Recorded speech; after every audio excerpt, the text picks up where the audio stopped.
आगे चलकर जब आक्रांताओं ने हिंदुस्तान पर आक्रमण किया और मंदिर ध्वस्त होने लगे, रामानुजाचार्य ने भगवान को घर में रखकर पूजित करने की जो परंपरा की थी, इसी के कारण हमारा सनातन धर्म आज बचा हुआ है। आज मेरे घर में भी राजभोग की सेवा लगी हुई है, मेरे घर में भी भगवान को भोग धराया जाता है।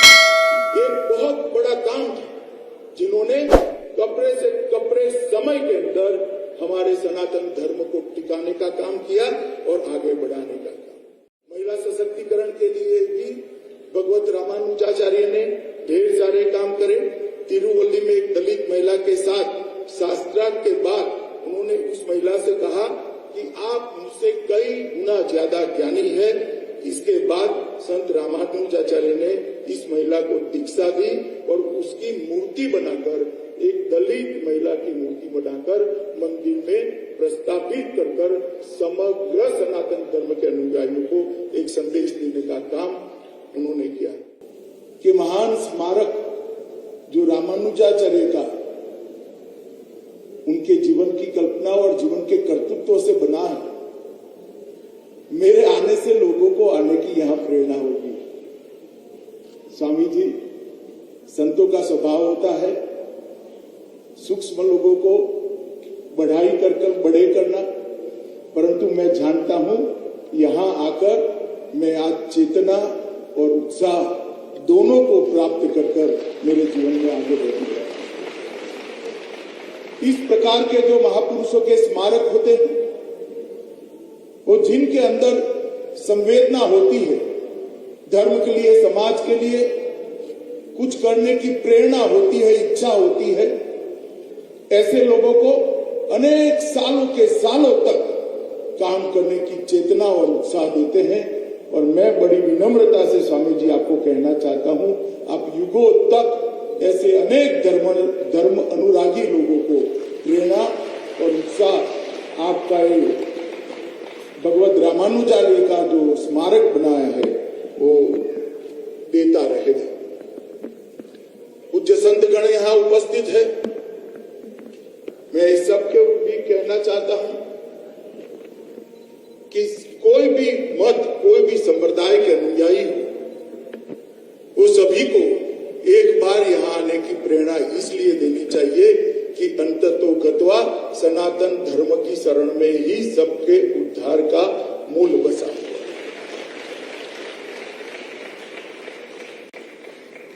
रामानुजाचार्य के जीवन के 1000 साल, उनकी सहस्त्राब्दी, इसका इससे बड़ा उनके काम को कोई भावांजलि भी नहीं हो सकती, स्मरणांजलि भी नहीं हो सकती, कार्यांजलि भी नहीं हो सकती। रामानुजाचार्य के जीवन को, उनके संदेश को सब जीव एक समान है।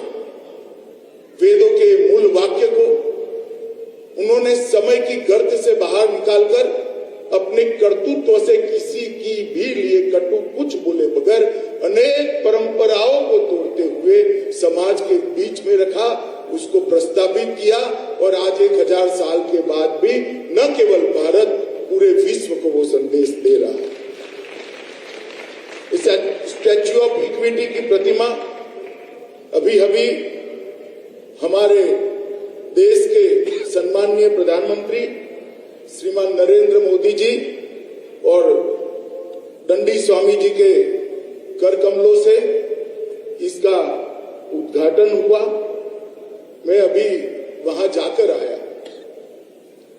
अगर दूर से देखते हैं तो ये प्रतिमा दूर से देखते ही अद्भुत आत्मा को शांति देती है, चित्त को प्रसन्नता करती है और मन को आह्लाद करती है। मगर जैसे ही नजदीक जाते हैं और वो हॉल से होकर रामानुजाचार्य का संदेश देश की सभी भाषाओं में सभी मुमुक्षुओं को मिल पाए, इस प्रकार की व्यवस्था जो स्वामी जी ने की है, उसको ग्राह्य करते करते करते समय निकालकर जब ऊपर जाकर रामानुजाचार्य के विराट मूर्ति का दर्शन होता है, तब मालूम होता है कि हम कितने बड़े महापुरुष को प्रणाम करने के लिए आए हैं, भगवत रामानुजाचार्य ये पूरे देश, पूरी दुनिया के लिए इक्वालिटी का, समता का जो संदेश दिया, वो इस स्मारक के बाद युगों युगों तक न केवल भारत, समग्र विश्व में ये अपना संदेश, सनातन धर्म का संदेश फैलाने का काम करेगा, उसका मुझे विश्वास है।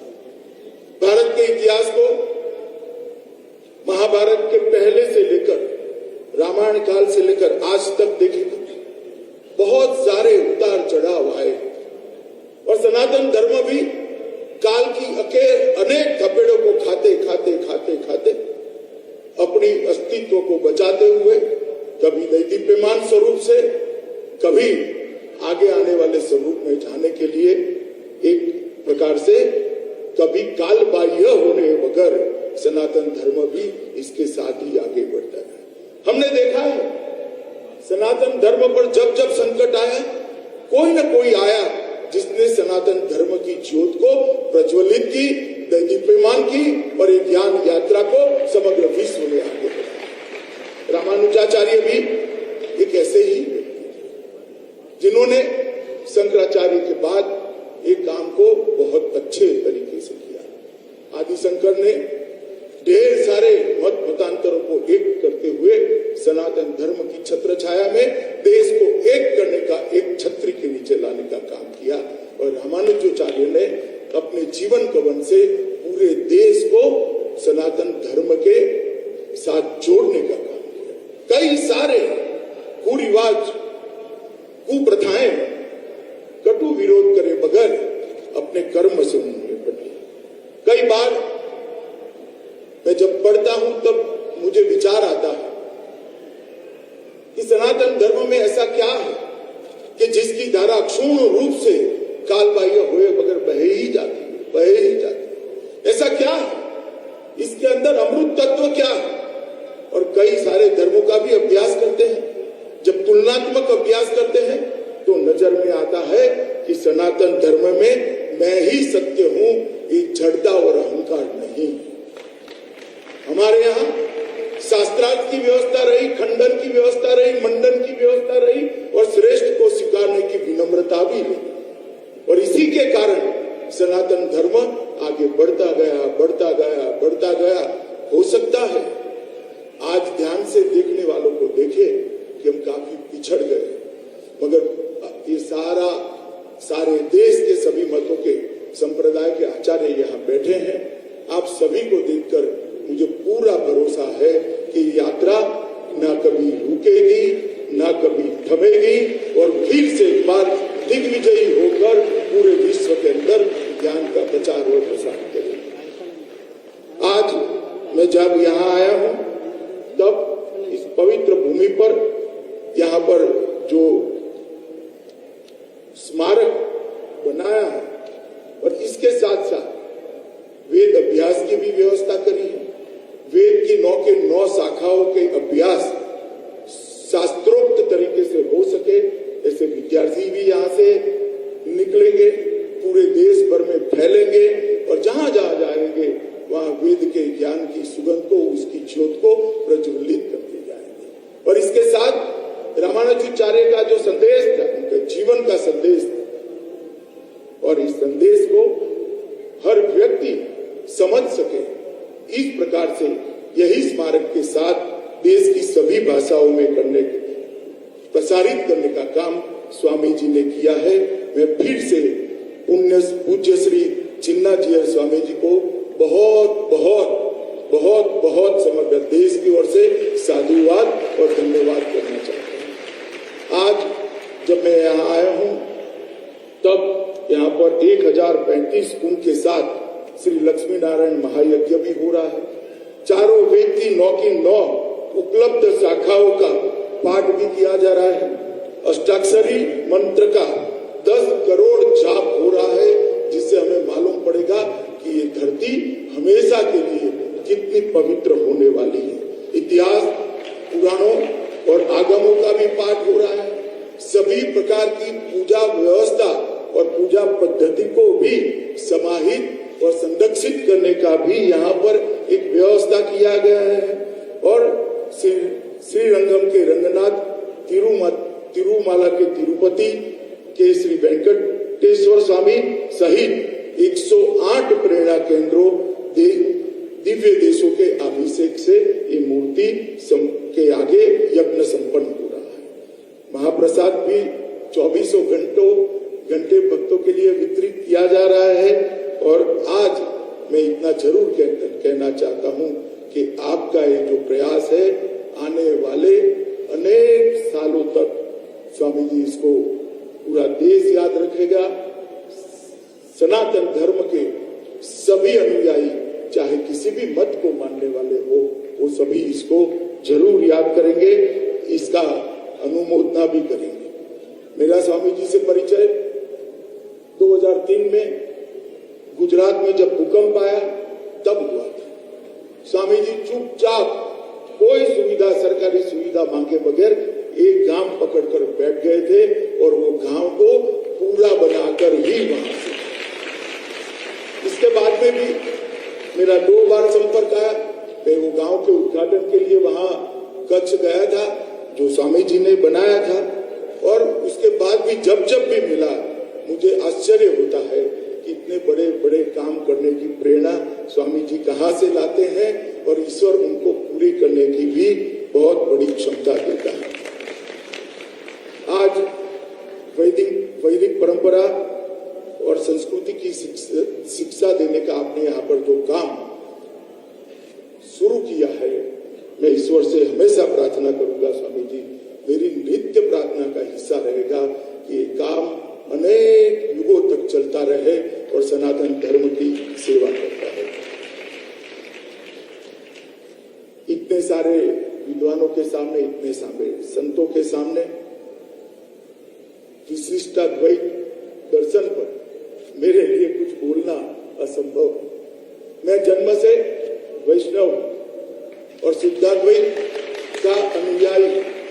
मेरी माता वल्लभाचार्य के शुद्धाद्वैत के आधार पर ही पूरा जीवन जी, मगर मैं यहाँ विशिष्टाद्वैत पर कोई बात करना नहीं चाहता क्योंकि ना मेरी योग्यता है, ना इतने बड़े संतों के सामने मैं कुछ बोल सकता हूँ। परंतु मैं इतना जरूर कहना चाहता हूँ कि आज जब मैं आया हूँ तब मैं रामानुजाचार्य के लिए जरूर कुछ बात करना चाहता हूँ। हिंदू पंचांग में इसका चक्र 60 साल का होता है और 60वां जन्मदिन षष्ठ अब्द पूर्ति के नाम से मनाया जाता है। और हमारे यहाँ शास्त्रों में मनुष्य के पूर्ण जीवन काल का अर्थ है 2 चक्र को जो जीवित रहता है 120 साल के पूर्ण जीवन की कल्पना करी है। और रामानुजाचार्य ने भी 120 साल का पूर्ण आयुष्य इस पृथ्वी पर दिया। और ईश्वर ने ही ढेर सारे कुरिवाजों को सनातन धर्म से बाहर निकालने के लिए और इतनी मधुरता के साथ अपने कर्तृत्व से बाहर निकालने के लिए रामानुजाचार्य के रूप में ही यहाँ आकर हम सब के बीच में 120 साल अपना काम करने का एक प्रयास किया था। और इसी का परिणाम है कि आज सनातन धर्म पूरा एक होकर फिर से एक बार नई ऊर्जा के साथ आगे बढ़ने की दिशा में जा रहा है। समाज में समता समरसता स्थापित करने के लिए द्वैत अद्वैत फिर विशिष्टता और उसमें भी आगे कई आचार्यों ने अनेक प्रकार से इसकी मीमांसा की। ब्रह्म सूत्र के एक प्रकार से जटिल ज्ञान से लोकभोग्य ज्ञान को बनाने का काम इन आचार्यों ने किया। और इसी के माध्यम से आज अनेक लोग बहुत बड़ा ज्ञान न होने के बावजूद भी अपना जीवन वेद के बताए रास्तों पर जी रहे हैं, क्योंकि आचार्यों ने जो जीवन पद्धति को बताया उसी को आचरण में रखा। और आज ज्ञान न होने के बावजूद भी कई लोग वेद के आधार पर अपना जीवन जीते हैं। उसमें सबसे बड़ा योगदान रामानुजाचार्य जी का था। आदिशंकर के अद्वैत दर्शन, माधवाचार्य के द्वैत दर्शन और रामानुजाचार्य के विशिष्टाद्वैत के कारण ही आज वैष्णव संप्रदाय में अनेक प्रकार के जीवों को आगे बढ़ने का और वेद आधारित जीवन जीने का रास्ता प्रशस्त हुआ है। रामानुजाचार्य ने मध्यम मार्ग को व्याख्यायित करते हुए विशिष्टाद्वैत की अवधारणा दी और भारतीय समाज में एकत्व लाने का, स्थापित करने का एक क्रांतिकारी काम किया। रामानुजाचार्य के विशिष्ट द्वैत दर्शन के कारण ही पूरब से पश्चिम और उत्तर से दक्षिण तक भारत एक सूत्र में बना। कई सारे भक्ति आंदोलनों के मूल ढूंढेंगे तो रामानुजाचार्य के विशिष्ट द्वैत के अंदर ही हमें मिलेंगे। मैं आगे इस पर आपको बताऊंगा। यहाँ पर बहुत सारे संत बैठे हैं। रामानुजाचार्य के जीवन को, इनके योगदान को सरल शब्दों में कुछ विभागों में अगर बांट देते हैं तो समता, समरसता एक, ज्ञान ग्रहण में समानता, सभी को ज्ञान ग्रहण करने का अधिकार है और ये भी उन्होंने प्रस्तावित किया। जातिगत भेदभाव को भी उस जमाने में 1000 साल पहले समाप्त करने के लिए क्रांतिकारी काम किया। क्षमता के अनुसार काम का विभाजन, पूजा के अधिकारों को भी 20 मंदिर के पूरे संचालन को 20 हिस्सों में बांटा और हर समाज को इसके साथ जोड़ने का उन्होंने काम किया। भाषा की समानता को भी उन्होंने प्रस्तावित किया और मोक्ष के अधिकार को भी एक विशिष्ट वर्ग की जगह सब जीव को मोक्ष का अधिकार है अगर ज्ञान और भक्ति के मार्ग पर चलते हैं, इसको भी उन्होंने किया। और एक मेरे एनालिसिस से मैं जुड़ा है, मैं बात को बताऊंगा। रामानुजाचार्य अपने आप में बहुत विनम्र थे, परंतु वो विद्रोही भी। बहुत सारी कुप्रथाओं को इनके अंदर के विद्रोही आत्मा ने समाप्त करने का काम किया था। आज मैं यहाँ आया हूं तब उन्होंने श्रीरंगम में संन्यास लेने के बाद रामानुजाचार्य शालिग्राम नामक स्थान पर रहने लगे और कई सारे ग्रंथों की रचना की। ब्रह्मसूत्र के भाष्य पर लिखे 2 मूल ग्रंथ उनके बहुत लोकप्रिय हुए, श्री भाष्यम एवं वेदांत संग्रहम। उनके 9 ग्रंथ आज भी ढेर सारी लाइब्रेरी में उपलब्ध है। मैं आपको इसलिए बताना चाहता हूँ, मेरा जन्म एक बहुत छोटे से कस्बे में हुआ, मानसा कर गुजरात से, अहमदाबाद से 50 किलोमीटर दूर गाँव, और मेरे गांव में 150 साल पुरानी लाइब्रेरी है। ये 9 के 9 ग्रंथ वो लाइब्रेरी में आज भी उपलब्ध है। संदेश किसी के कर्तृत्व का कितना दूर जाता है, इसका उदाहरण श्री भाष्य वेदांत, वेदांत सार, वेदार्थ संग्रहम, श्री गीता भाष्य, नित्य ग्रंथ, शरणागति गद्य, श्री रंग गद्य और श्री वैकुंठ गद्य। ये 9 के 9 ग्रंथ आज अनेक लाइब्रेरियों के अंदर उपस्थित है और कई जगह पे मुमुक्षु अपनी मुमुक्षा पिपासा को शांत करने का काम करते हैं। रामानुजाचार्य ने, मैंने जैसे पहले कहा, समता और समरसता का मैसेज अपने कर्तृत्व से दिया और उन्होंने सभी वर्ग के लोगों को शिष्य भी बनाया, सभी वर्ग के लोगों के वो भी स्वयं शिष्य बने। और इसी में से आगे बढ़ते हुए रामानुजाचार्य की शिष्य परंपरा में रामानंद हुए। इससे आगे बढ़ते हुए इनके शिष्यों में कबीर, रैदास और सूरदास, और इस प्रकार से ज्ञान परंपरा न जाने कितने प्रदेशों में, कितने गांवों में पहुंची। अगर समता और समरसता का उन्होंने रास्ता न खोला होता तो कबीर दास को एक वेदों के रहस्यों की जानकारी कभी न मिलती, रैदास को वेदों के रहस्यों की जानकारी कभी न मिलती, सूरदास को भी न मिलती। और गुरु गोष्ठीपूर्ण की कथा भी बहुत हम सबको प्रेरणा देने वाली है। एक बार कुछ मंत्र सीखने के लिए रामानुजाचार्य गोष्ठीपूर्ण की वहां गए। 18 बार जाने के बाद भी उनको उचित नहीं पाया। 19वीं बार जब गए तब उन्होंने कहा कि आपको मैं मंत्र तो सिखाता हूं, मगर तभी सिखाऊंगा जब अयोग्य के सामने आप उसका उच्चारण नहीं करेंगे। रामानुजाचार्य ने उनसे मंत्र सीखा और मीनार के ऊपर चढ़कर जोर से वो मंत्र को बोले। नीचे आए गुरु गोष्ठीपूर्ण बड़े गुस्सा हो गए। उन्होंने गुस्से के भाव के साथ कहा, ये क्या किया, तुम नरक में जाओगे। तो रामानुजाचार्य ने बाल सहज विनम्रता के साथ कहा, नरक में जाने से कोई दिक्कत नहीं है, अगर अनेक जीवात्माओं का कल्याण होता है तो मुझे नरक भी पसंद है। और ये कहते ही गोष्ठीपूर्ण के पूरा गुस्सा शमन हो गया और उन्हें एम्पेरुना मतलब मेरे भगवान ऐसा कहकर रामानुजाचार्य से गुरु ने स्वयं आशीर्वाद मांगे। जातिगत भेदभाव को भी रामानुजाचार्य ने समाप्त करने का काम किया। कांचीपुर एक ब्राह्मणेतर जाति से जब वो उनका शिष्य बनने के लिए गए, तब उन्होंने कहा कि परंपरा ऐसी है, आप ब्राह्मण हो, मैं आपको शिष्य नहीं बना सकता। रामानुजाचार्य ने उत्तर दिया, यदि शास्त्रों का ज्ञान केवल ईश्वर की भक्ति की जगह अहंकार और अभिमान लाता है तो वो ज्ञान मिथ्या है, इससे बेहतर अज्ञानी रहना ही। और उन्होंने बाद में उनके गुरु बनने की बात को स्वीकार किया।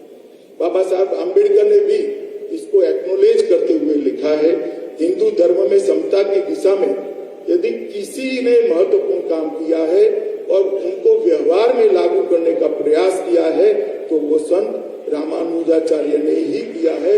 उन्होंने कांचीपुर नाम के एक गैर ब्राह्मण को अपना गुरु बनाकर एक स्पष्ट संदेश पूरे देश में देने का प्रयास किया था।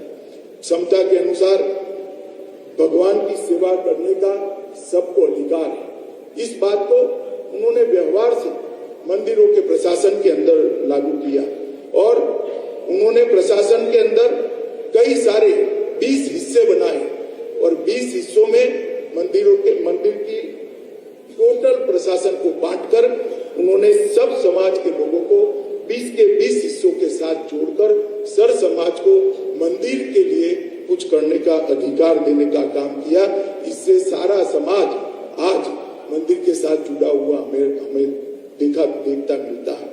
पूजा के अधिकार में भी उन्होंने समानता का अधिकार देने का काम किया। मेलकोट में अपने प्रवास के दौरान रामानुज ने देखा कि समाज के कुछ वर्गों के भक्तों को सामाजिक मानदंडों के कारण मंदिर के अंदर पूजा करने की अनुमति नहीं थी। इस प्रथा से वो बहुत दुखी थे। उन्होंने पुरानी प्रथा में कोई बदलाव करे बगैर एक नई प्रथा शुरू की। किसी भी भक्त की पृष्ठभूमि की परवाह किए बगैर भगवान की पूजा करने की अनुमति देने का मार्ग प्रशस्त किया और घर पर भगवान की देवता स्वरूप की व्यक्तिगत पूजा को सरल और व्यवस्थित किया। मित्रों, जब हमें दिखता है कि भगवान को मंदिर की जगह घर में ले जाकर समाज के हर वर्ग को पूजा का अधिकार दिया, आगे चलकर जब आक्रांताओं ने हिंदुस्तान पर आक्रमण किया और मंदिर ध्वस्त होने लगे, रामानुजाचार्य ने भगवान को घर में रखकर पूजित करने की जो परंपराएं की थी, इसी के कारण हमारा सनातन धर्म आज बचा हुआ है। आज मेरे घर में भी राजभोग की सेवा लगी हुई है, मेरे घर में भी भगवान को भोग धराए जाते हैं। एक बहुत बड़ा काम था जिन्होंने कपड़े से कपड़े समय के अंदर हमारे सनातन धर्म को टिकाने का काम किया और आगे बढ़ाने का काम। महिला सशक्तिकरण के लिए भी भगवत रामानुजाचार्य ने ढेर सारे काम करे। तिरुवल्ली में एक दलित महिला के साथ शास्त्रार्थ के बाद उन्होंने उस महिला से कहा कि आप मुझसे कई गुना ज्यादा ज्ञानी है। इसके बाद संत रामानुजाचार्य ने इस महिला को दीक्षा दी और उसकी मूर्ति बनाकर, एक दलित महिला की मूर्ति बनाकर मंदिर में प्रस्थापित कर समग्र सनातन धर्म के अनुयायियों को एक संदेश देने का काम उन्होंने किया। भाषा की समानता के लिए भी उन्होंने बहुत सारा काम किया। संस्कृत भाषा के वेद, वेदांत, भगवत गीता, ब्रह्मसूत्र साहित्य का सम्मान करते रहे, परंतु उन्होंने अजवारों के तमिल छंदों को भी मान देने की शुरुआत की और इसके अंदर भी वेद के ज्ञान को ट्रांसलेट करने का काम किया। रामानुजाचार्य ये दोनों भाषाओं को अपनी दोनों आंख मानते थे। इसके कारण ये प्रदेश के अंदर भी आज वेद बचा हुआ। मोक्ष का अधिकार सिर्फ सन्यासियों को होता था ऐसी किंवदंती थी। रामानुजाचार्य ने बताया अगर छोड़ना ही सन्यास है तो अपने जीवात्मा की रक्षा जो ईश्वर पर छोड़ देता है, अपने जीवन को, अपने भाग्य को ईश्वर पर छोड़ देता है, वह भी सन्यासी है और उसको भी मोक्ष का अधिकार है। अपनी सर्वस्व ईश्वर को सौंपने वाला व्यक्ति मोक्ष का अधिकार होता है और सर्व वर्ण के सभी पुरुष और महिलाओं को मोक्ष के अधिकार का भी उन्होंने किया। अंत में मैं एक बात कहना चाहता हूं, उनके पूरे जीवन में हमने तो देखा नहीं, न सुना है, आज ना कोई रामानुजाचार्य से देखा हुआ व्यक्ति इस पृथ्वी पर अस्तित्व में है, परंतु उनके जीवन से इतना मालूम पड़ता है कि बहुत विनम्रता के साथ बहुत सारी कुप्रथाओं को उन्होंने बदलने का काम किया। मगर वो आत्मा के अंदर, उनकी आत्मा के अंदर कुप्रथाओं के प्रति विद्रोह का ही भाव था। विनम्रता और विद्रोह दो मिल जाते हैं तो सुधार जन्म लेता है। कुप्रथा को अविवेक करे बगैर अपने कर्तृत्व से बदलना, इसी को सुधार कहते हैं और ये काम भगवत रामानुजाचार्य ने किया है। और आज मैं इतना जरूर कह सकता हूं, मैं देश भर के हिस्सों का मैंने भ्रमण किया है, देश भर के श्रद्धा केंद्रों के अंदर जाकर मैंने मेरा सर झुका है। कई सारे संप्रदायों में इसके मूल में जाते हैं तो रामानुजाचार्य का विशिष्ट अद्वैत ही आता है। मैं कुछ उदाहरण जरूर देना चाहता हूं। महाराष्ट्र में वारकरी संप्रदाय के मूल में जाएंगे तो आपको रामानुजाचार्य का विशिष्ट अद्वैत का सिद्धांत मिलेगा। राजस्थान और गुजरात के वल्लभ संप्रदाय में जाएंगे तो भी वो मिलेगा। मध्य भारत, बंगाल और मणिपुर के चैतन्य संप्रदाय में जाएंगे तो उसके मूल में भी ये मिलेगा। और असम के शंकर देव और माधव देव के मूल में जाएंगे, उनके उपदेशों के मूल में जाएंगे तो भी आपको विशिष्ट अद्वैत। एक व्यक्ति ने जो सिद्धांत प्रतिपाद की, जिसमें समानता का मूल मंत्र था, उसके देश के अनेक हिस्सों में, शायद रामानुजाचार्य अपने जीवन में कभी मणिपुर नहीं गए, ना आसाम गए, परंतु गुजरात के एक छोटे से गांव में भी जाएंगे तो आज वल्लभ संप्रदाय के अनुयायी मिलेंगे। आसाम के अंतिम गांव में मैं गया हूं जो बांग्लादेश के बॉर्डर पर है, वहां पर भी शंकर देव के अनुयायी मिलते हैं। और बंगाल के अंतिम गांव में भी गया हूं, वहां पर भी चैतन्य महाप्रभु का कीर्तन करने वाले लोग, भक्ति संप्रदाय के लोग मिलते हैं। स्वामी रामानंद के बारे में कौन नहीं जानता। स्वामी रामानंद जी के 12 प्रमुख शिष्यों में कबीरदास भी रहे, नाभादास जी, सेननाई, कृपादास, सूरदास सहित 12 महापुरुषों की परंपरा भी रामानुज से ही उत्पन्न हुई है। इस परंपरा का गुणगान करते हुए कबीरदास जी ने दोहे में लिखा है, श्री नारायण मूल हमारे, रामानुज की साख, रंगकार में रमता जो की, गुरु रामानंद ने बात। एक व्यक्ति के जीवन से जो दक्षिण भारत में जन्मा, तमिलनाडु में जन्मा, उसने कबीरदास को प्रेरणा देने का काम किया और कबीरदास ने समाज के सभी पिछले वर्गों को उठाने का काम किया। और आज मैं इतना जरूर कहता हूं कि उन्होंने ढेर सारे मैनेजमेंट के लिए भी काम किए थे, मगर इसके बारे में जाने का भी समय नहीं है। आज मैं इतना कहना चाहता हूं, विशिष्टाद्वैत दर्शन और भक्ति संप्रदाय, ये दोनों जब तक पृथ्वी रहेगी तब तक अक्षुण्ण रहेंगे, कभी कालबाह्य नहीं होंगे। और स्वामी जी आपने बनाई हुई मूर्ति भी युगों युगों तक रामानुजाचार्य के संदेश को आगे बढ़ाती जाएगी। और पूज्य संतों और माताओं, बहनों, भाइयों को मैं कहना चाहता हूँ, ये विधि का ही आशीर्वाद, विधाता का ही आशीर्वाद है कि जिस कालखंड में स्टैच्यू ऑफ इक्विटी बनता है, उसी कालखंड में राम मंदिर का भी पुनर्निर्माण, भव्य राम मंदिर का होता है। इसी कालखंड में काशी विश्वनाथ कॉरिडोर का भी 650 साल के बाद पुनरुद्धार होता है। इसी कालखंड में केदार धाम भी बनता है। इसी कालखंड के अंदर बद्री धाम का भी पुनर्निर्माण का नींव डाला। एक कालखंड है जहां से सनातन धर्म को उठकर जागरूक होकर समग्र विश्व के अंदर अपने नैतिक ज्ञान को आगे बढ़ाना है मित्रों। और आज मुझे यहाँ पर इस कार्यक्रम में स्वामी जी ने निमंत्रित किया। मैं जीवन भर आपका कृतज्ञ रहूंगा स्वामी जी। आपने एक महान कार्य के अंदर मुझे जोड़ा और रामानुजाचार्य के लिए कुछ बोलने का मुझे अवसर दिया।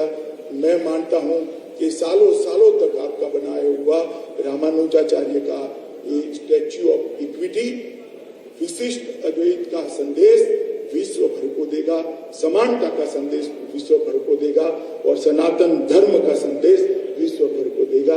फिर से एक बार समग्र देशवासियों की ओर से आपको प्रणाम कर मेरी वाणी को